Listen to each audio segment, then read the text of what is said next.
Di saat kondisi sedang tidak baik, tentu saja kita inginkan kabar baik. Pada saat dimana kita sedang mengalami sakit, kita ingin berita tentang sembuhnya penyakit kita. Begitu pula pada saat dimana kita sedang ada dalam masa konflik atau penuh dengan peperangan, kita ingin berita damai. Namun semua berita-berita yang kita rindukan itu harus diuji semua kebenarannya. Karena tidak semua berita baik itu benar. Begitu juga berita damai itu benar. Dan juga berita yang kedengarannya menyejukkan dan menenangkan hati, itu bisa jadi juga belum tentu benar. Karena itu betapa pentingnya kita untuk menguji akan setiap ungkapan-ungkapan sederhana yang orang sering katakan dengan maksud menghibur kita. Misalnya, kamu akan baik-baik saja, semuanya oke, tidak perlu khawatir, tenanglah, pasti akan berlalu.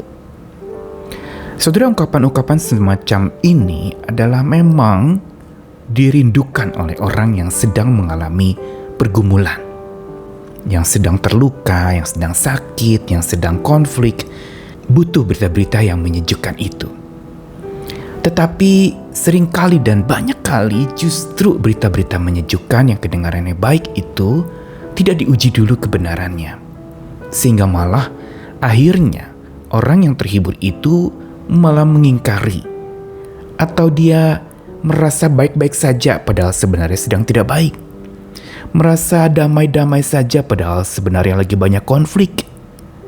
Merasa sejuk dan tenang padahal sedang tegang dan penuh dengan gejolak di dalam perasaannya. Karena itu betapa pentingnya kita untuk mengganti segala macam upaya pengingkaran itu. Dan ubah itu menjadi sebuah kesadaran. Bukan ingkar tetapi sadar. Saya Nikolas Kurniawan kembali menemani di dalam Sabda Tuhan. Hari ini dari satu ayat di Yeremia pasal 6 ayat 14. Sebuah teguran kepada orang-orang atau nabi-nabi palsu yang menghibur umatnya dengan cara yang salah. Diungkapkan dalam ayat ini, mereka mengobati luka umatku dengan memandangnya ringan. Katanya damai sejahtera, tetapi tidak ada damai sejahtera. Ungkapan ini adalah ungkapan dari Tuhan yang menegur orang-orang yang berusaha menghibur mereka yang sedang terluka, mereka yang sedang ada di dalam sebuah keadaan terjepit, penuh pergumulan dan persoalan yang berat. Tapi cara menghibur mereka justru membuat orang-orang itu menjadi mengingkari atau bahkan menyangkali akan sebuah kondisi yang sebenarnya memang sedang tidak baik, sedang terluka, sedang penuh dengan gejolak dan amarah, bahkan kekecewaan yang membludak luar biasa di dalam hati. Dan dikatakan di situ para nabi palsu itu mengungkapkan damai sejahtera, tetapi tidak ada damai sejahtera. Dalam versi Alkitab lain, misalnya di dalam bahasa Indonesia masa kini, dikatakan demikian, luka-luka umatku mereka anggap luka kecil saja. Tidak apa-apa, kata mereka. Semuanya baik dan aman, padahal sama sekali tidak. Sebuah ungkapan bahasa sehari-hari yang sering juga kita dengarkan. Tidak apa-apa, semua baik, aman-aman saja. Padahal sebenarnya tidak baik dan tidak aman. Kita seringkali justru malah menjadi membohongi orang demi menghibur.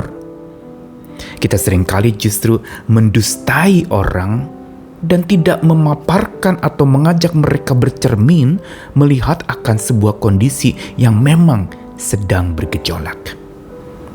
Karenanya sabda Tuhan ini mau mengingatkan kita, ini teguran Tuhan, agar kita dalam rangka untuk mengobati luka, entah kita mengobati luka diri kita sendiri, atau luka orang lain, atau persoalan diri sendiri, atau persoalan orang lain, jangan buat itu menjadi sebuah pengingkaran atau penyangkalan.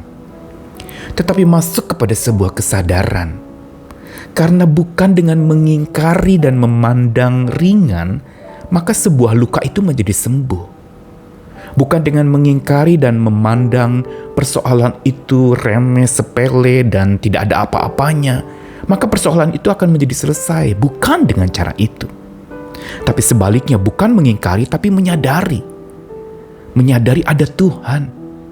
Dan bukan saja menyadari ada Tuhan, tapi mengundang Tuhan dan datang kepada Tuhan yang sanggup untuk meringankan segala beban kita, bahkan menyembuhkan kita dengan caranya. Salah satu langkah pertama untuk seseorang berubah adalah dia perlu menerima dulu ada hal yang perlu diubah. Salah satu langkah untuk seseorang menjadi sembuh, dia harus sadar dulu bahwa dirinya sakit. Salah satu hal pertama yang harus dilakukan oleh seseorang untuk bisa berdamai adalah dia harus sadar dulu bahwa dia sedang ada di dalam konflik, peperangan atau perpecahan. Dan inilah sebenarnya pola pikir imani yang harus terbangun dalam pikiran kita.